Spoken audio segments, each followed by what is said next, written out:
Hello everyone, कैसे हैं तमाम दोस्तों? आप ठीक हैं? अच्छा, पिछले कुछ माह से प्रॉपर मैं पोस्ट नहीं था कर पाया अपने फेसबुक पेज पे, फेसबुक आईडी, यूट्यूब पे। तो काफ़ी मैसेजेस दोस्त सब आप कर रहे थे कि क्यों नहीं आप पोस्ट डाल रहे।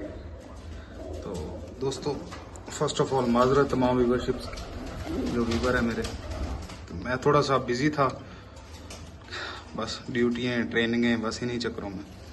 तो आज आप सबके शौक के लिए अपना सबसे बड़ा और नायाब गोल्डन पेयर, जिसकी ब्रीड हम यूज़ कर रहे हैं परवाज़ों के लिए, जिसकी ब्रीड हम यूज़ कर रहे हैं आगे बर्ड बनाने के लिए, बड़ा पेयर आप सबके लिए लगा दिया।